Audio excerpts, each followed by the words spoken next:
Hello my loves, Tony here from TL Yarn Crafts and welcome back to my channel. If you're new here, hello, welcome, come on in. Do you want to hear a joke? Okay, here it goes. Why do mermaids wear seashells? Because B shells are too small and D shells are too big. Oh, come on, that was funny.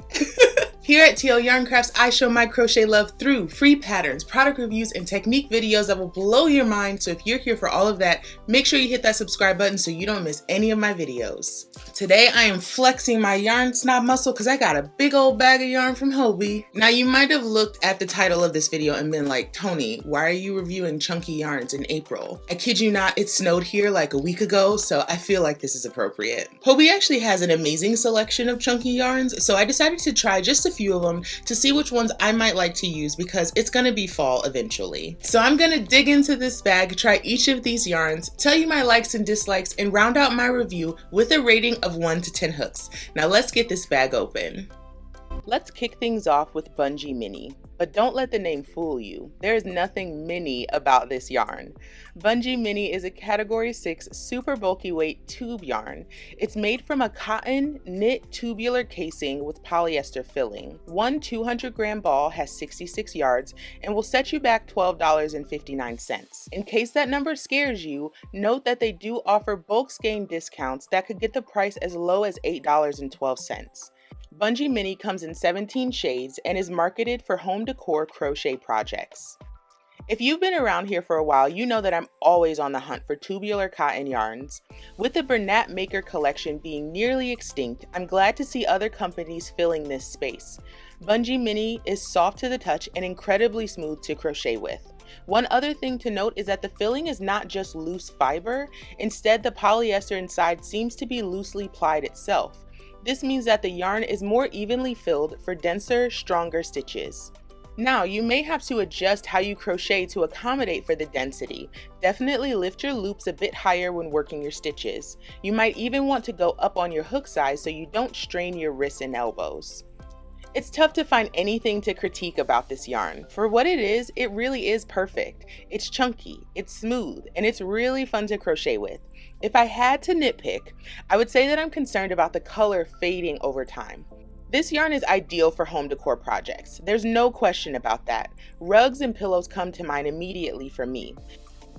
But those high contact types of projects will start to fade with use, and they'll also fade in the sun.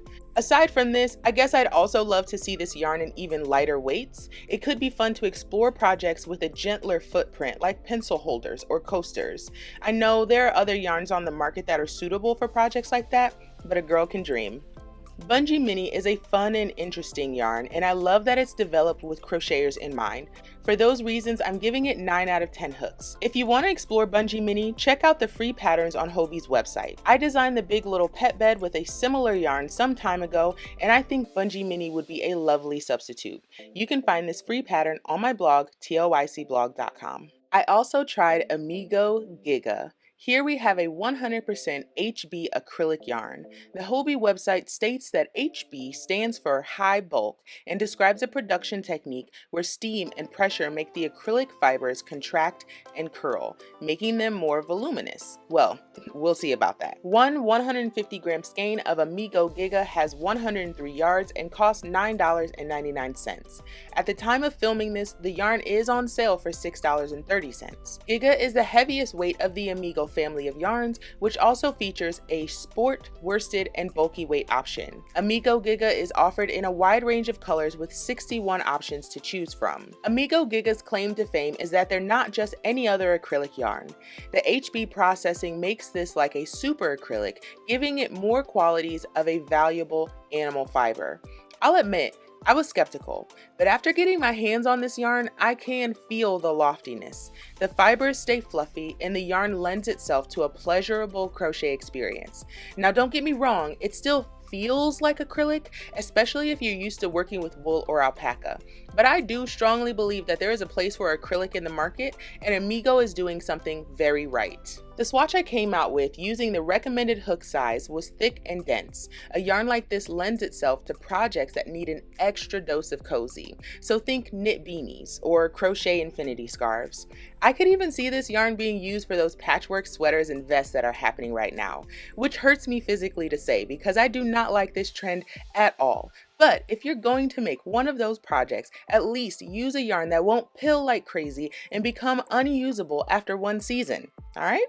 Now, if you're looking for more drape and airiness, try using a larger hook. I'd personally go up to a 10 or 11 millimeter from the recommended 9 millimeter when making something like a blanket.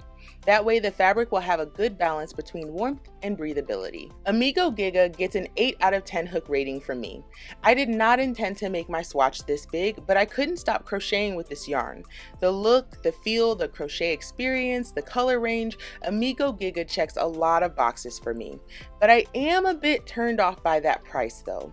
It'll take several skeins to make anything substantial with this yarn, and the cost can become prohibitive really quickly.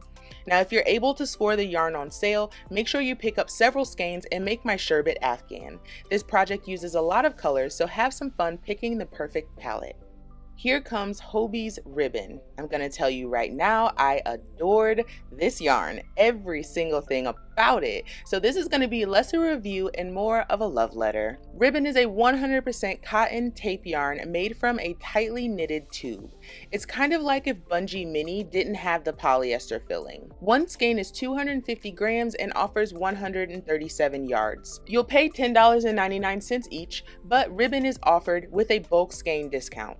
Purchase in groups of 4, 6, or 8, and you can save nearly 40% off. Ribbon is considered a bulky weight yarn, but lends itself to using a wide range of hook sizes. When browsing ribbon on Hobbie's website, be sure to take your time clicking through all 54 gorgeous colors. I mean, that is half the fun of shopping for yarn online, am I right? There are some big claims about ribbon on the product page. I see words like high quality and world's best ribbon brand. I'm always hesitant when a brand toots their own horn, but in this case, the tooting was warranted. Ribbon has a lot going for it.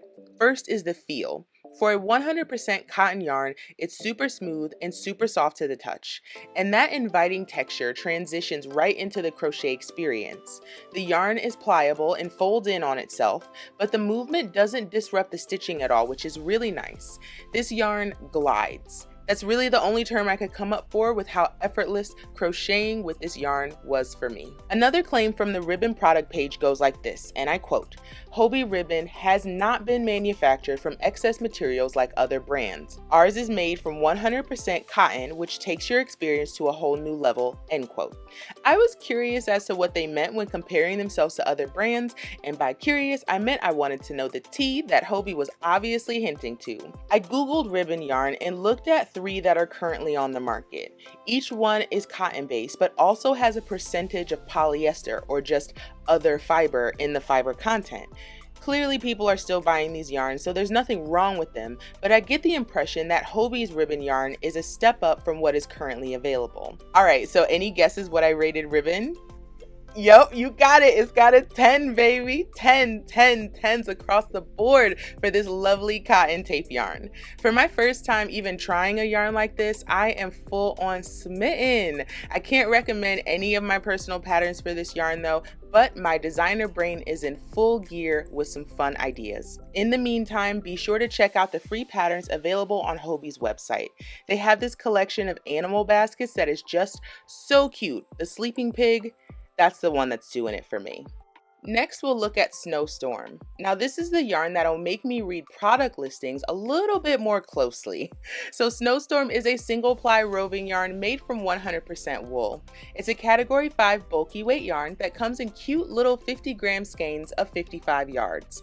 Full price for one ball only costs $3.99.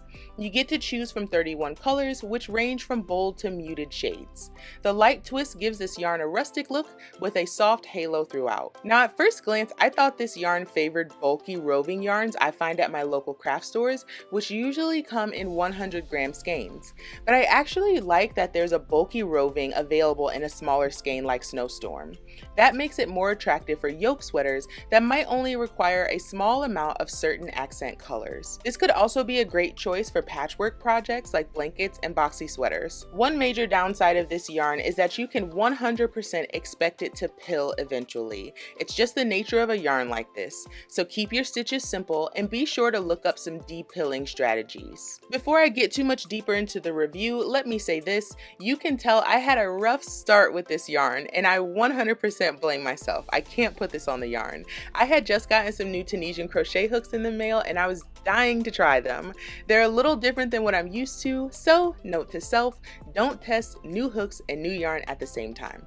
Now back into the review. When I think of single ply roving yarn, the first thing that comes to mind is itchy, scratchy. I don't have a wool allergy, thankfully. I just don't have a really good track record with yarns like this. Thankfully though, Snowstorm was softer than I expected. There's still this unprocessed wool feel to this yarn, but the stitch fabric is smooth and it doesn't irritate my skin at all. The yarn itself is pretty bouncy, but just know that you can't expect too much drape when you crochet a roving yarn like this. What you do get though is a great pop of color from these saturated skeins. I'm gonna give Snowstorm 7 out of 10 hooks, and that is no shade to Snowstorm. I just don't reach for single ply roving yarn that often. It looks gorgeous in the ball and it works up beautifully, but I haven't had much luck on the practical side of a yarn like this, especially in a heavier weight. I do have one project though that I've completed that looks fantastic in a yarn like this, and that's my Ada shawl pattern. The roving yarn makes this project warm, thick, and it gives it a dramatic look. And with a good number of colors to choose from, you'll never run out of color combos because I promise you will make more than one Ada shawl. We'll close things out with Baby Snuggle. Now, if you're a fan of velvet and blanket yarns, this one is going to be right up your alley. Baby Snuggle is a 100% polyester yarn with the feel of those velour tracksuits I used to wear in high school. Do not judge me. For $7.49, you get a 100-gram skein with 131 yards. This yarn is considered a Category 6 super bulky weight and gets most of that heft from the soft fibers that sit around the braided core. This type of yarn is all the rage right now. You can tell by the fact that, at the time of filming this video, most of the 37 available colors are actually sold out. Yarns like this have been around forever and mostly marketed for baby and kid items. But I love that the current generation of makers is seeing the greater potential for a yarn like this outside of blankets and home decor. This yarn is a lovely choice for sweaters, especially if you've always aspired to be a walking, talking teddy bear. Baby Snuggle is fun and made that much more special if you're willing to think outside the box. Now, I messed up and used a plastic hook when working with this yarn. It's generally a no-no for me to pair plastic or resin hooks with synthetic yarns. Even the smoothest plastic hooks, like these Prims, drag and make it a little tougher to crochet with. I'd recommend a wood or a metal hook when working with Baby Snuggle for a smoother experience. And while we're on the topic of hooks, I've been using these Prims for a few weeks now, and let me tell you, I am obsessed. They're really good for cotton and wool yarn especially, and they're available in sets and individually on the Hobbii website. Actually, Hobbii has a really cool selection of crochet hooks that aren't normally available in the States, and it's definitely worth taking a look. Now, back to the Baby Snuggle review. This yarn is super popular, very fun, and reasonably priced compared to similar products currently available. But it's just not for me, man. And while the vast majority of the reviews for this yarn are 4 and 5 stars, the concern about shedding came up several times. I even had a small issue with that while working on this tiny swatch. Minor inconveniences like this irritate my inner yarn snob, so I have to give Baby Snuggle a respectable 7 out of 10 hooks. If you want to experiment with this yarn, try my braided Tunisian ear warmer. I've only ever made this pattern with smooth yarns, but I have a feeling the coziness of Baby Snuggle will really help elevate this simple design. So that was super fun. I'm really looking forward to adding some of those yarns to my stash and just exploring what else Hobbii has to offer. I actually have some fun things planned to work with them over the next several months, so make sure you are following me at TL Yarn Crafts on Instagram to see what else I have up my sleeve. And before we go, I want to thank Nick Kosovac for today's cup of caffeine. Thank you so much, Nick, for checking out my videos and making sure I stay caffeinated today because I'm filming like 4 videos. If you like my content and want to support my channel, buy me a coffee. Who knows? I might shout you out in my next video. Thanks so much for watching, and I'll see y'all next time.